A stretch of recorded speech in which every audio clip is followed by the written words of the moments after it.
Hey there, Commanders Nation! Your Washington Commanders are not sitting still. This is a team laser-focused on improvement, evolution, and delivering results that matter. After a Cinderella run to the NFC Championship game, the front office isn't just resting on its laurels. They're moving like a franchise that believes the Super Bowl is within reach. And as always, we're here to bring you the latest buzz, rumors, and insight that you won't hear anywhere else. Before we dive in, do us a quick favor. Hit that like button to show your support for all the hard work going on in Ashburn. And if you're new here, go ahead and subscribe to Commanders HQ so you never miss a beat. Alright, let's talk trade rumors, defensive upgrades, and a draft sleeper who could become the next fan favorite in DC. So, here's the scoop. The Commanders have already gone all in this offseason, bringing in cornerback Marshon Lattimore, wide receiver Deebo Samuel Sr., and star left tackle Laremy Tunsil.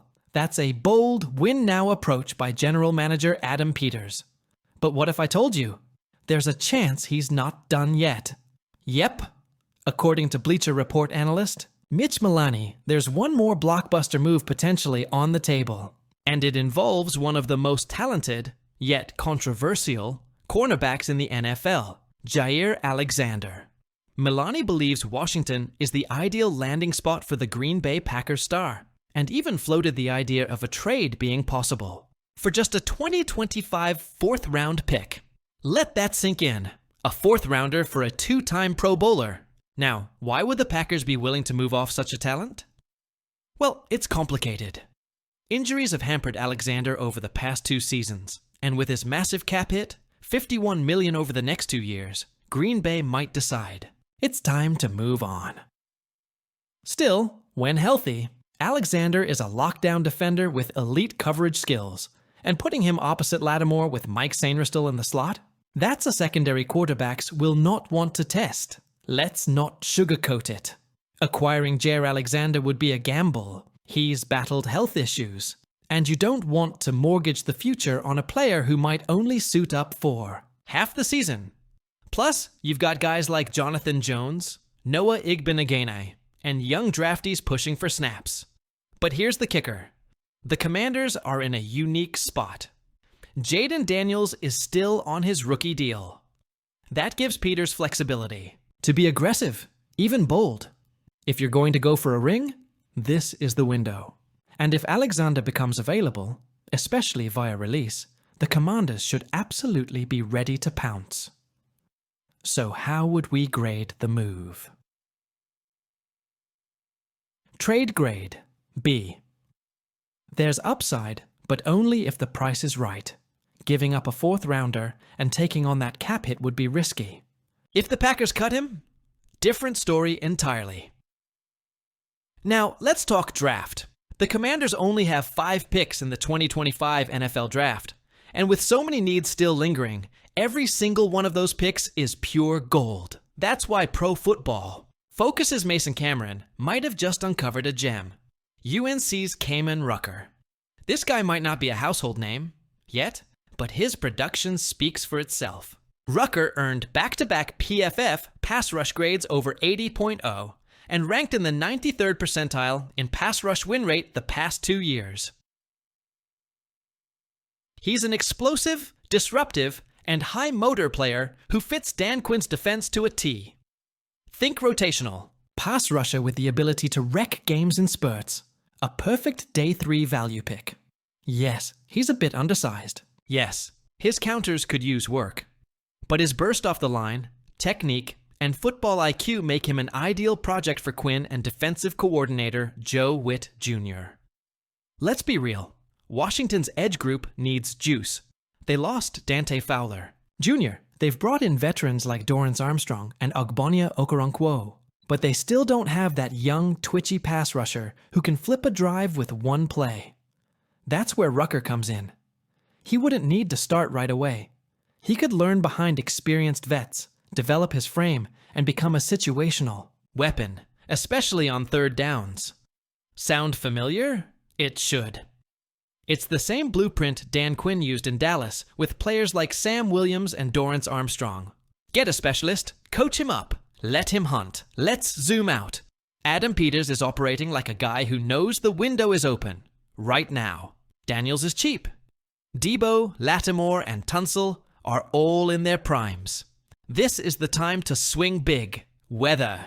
That means pulling off one more big trade for Jair Alexander, or hitting on a day 3 edge rusher like Kaimon Rucker. Or maybe both. The point is, this team is not playing it safe. That's the kind of energy fans should be fired up about. Because whether it's Super Bowl or bust, or just a commitment to building a contender the right way, this front office is proving one thing. They're not leaving anything to chance. While a lot of the national spotlight has been on our blockbuster moves, trading for All-Pro, left tackle Laramie Tunsil, bringing in Swiss Army knife wide receiver Debo Samuel. One analyst is raising a red flag that's worth paying attention to. According to Ben Standig from The Athletic, the Commanders' offense, while explosive, faces 2 major concerns that could affect both the short-term success and long-term stability of the team. Let's break those concerns down and talk about how Washington might address them. This might surprise some of you, because when you look at the names, Debo Samuel, Terry McLaurin, Austin Ekeler, Brian Robinson Jr., it's a talented group. No doubt. But where's the burner? Where's the guy that strikes fear in safeties on every snap? Standig points out that while this offense ranked 5th in scoring last season, a true vertical threat is missing. And that matters. Why? Because without a legitimate speedster, opposing defenses can crowd the middle of the field and make life a lot harder. For Jayden Daniels in year 2. Yes, Daniels has wheels. Yes, he can extend plays. But we're talking about opening up the entire field, especially the deep third, with someone who can take the top off a defense. Let's not forget, Dyami Brown is gone. Curtis Samuel is in Buffalo. And while Debo can create chunk plays after the catch, he's not a pure deep threat. That's not his role. This is where a guy like Matthew Golden from Texas or Troy Franklin out of Oregon could come into play during the draft.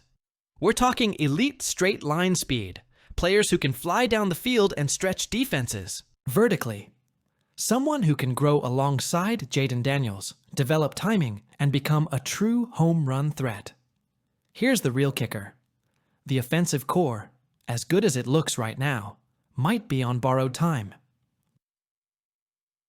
Take a look at the contract. Situations Debo Samuel? He's on a 1-year rental. We love his energy, his toughness, his fit with Cliff Kingsbury's system. But after 2025, he could walk. Terry McLaurin? Yes, we expect him to sign an extension. And he's earned every penny. But nothing's official yet.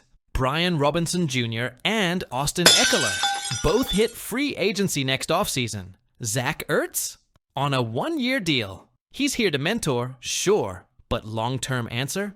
Probably not. That's a whole lot of key pieces possibly walking out the door in one offseason, which begs the question, what's the plan for 2026 and beyond? This is where Adam Peters has to play chess, not checkers. It's easy to get caught up in the win-now mentality, especially when you've got a quarterback like Jayden.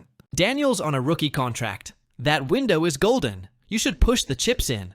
But you can't ignore tomorrow. That's why Ben Standig is urging the Commanders to invest in offense early and wisely in the 2025 NFL Draft. And you know what? He's right. Let's start at tight end. Zach Ertz is here for leadership, experience, and situational football. But if you're building a core for the future, you need a younger, more dynamic pass-catching tight end who can grow with Daniels. Think about guys like Jatavian Sanders or Brock Bowers if they slide. Athletic freaks who can dominate the middle of the field for years. At receiver, even if McLaurin stays and Debo surprises us by signing long-term, you still need a third option. A player who can complement them, learn under their wing, and be ready to take over if either one departs. Someone like Luther Burden III from Missouri, who brings a physical playstyle, or Emeka Egbuka from Ohio State, a slot technician and reliable third down target. Adding a weapon or two in this draft would not only protect against roster turnover, It would also help ensure that Daniels doesn't face a sophomore slump due to lack of weapons. Let's not forget what happened to Lamar Jackson when Baltimore let his receiver room thin out. Let's not repeat that mistake. So let's talk real names and fits. Tight end options. Jatavian Sanders, Texas. Athletic, smooth route runner, and great after the catch. Theo Johnson, Penn State. Big-bodied red zone weapon with upside. As a blocker, Cade Stover, Ohio State. Gritty, reliable, and a locker room leader in the making. Wide receiver options, Luther Burden III, Missouri. Versatile. Powerful, YAC monster, Emeka Egbuka, Ohio State. Precise route runner, elite hands, perfect slot complement. Troy Franklin, Oregon. Deep threat specialist, pure vertical speed. And don't sleep on a day 3 running back to groom behind Robinson. And Eckler, someone with third down chops and return game juice. That's forward thinking. Here's what we know about Adam Peters. He doesn't get tunnel vision. Just look at what he did this offseason. Tunsil, Debo, Marshawn Lattimore. These were calculated strikes, not desperation moves. So even with limited draft capital, just 5 picks in total. You better believe Peters has a contingency plan. He might trade down. He might package picks to move up for a guy he loves. But he will absolutely prioritize players who can contribute now while developing into cornerstones later. And if 1 or 2 of those picks help keep Jayden Daniels surrounded, with dynamic weapons for the next 5 years. All right, Commanders fans, now it's your turn. What do you think about a possible trade for Jaire Alexander? Worth the risk or too expensive? And what about Kymon Rucker? Would you be excited to see him in the burgundy and gold? Drop your thoughts in the comments below. I want to hear from you. And don't forget to like this video if you enjoyed it, and subscribe to Commanders HQ for more exclusive updates, analysis, and breaking news on your team.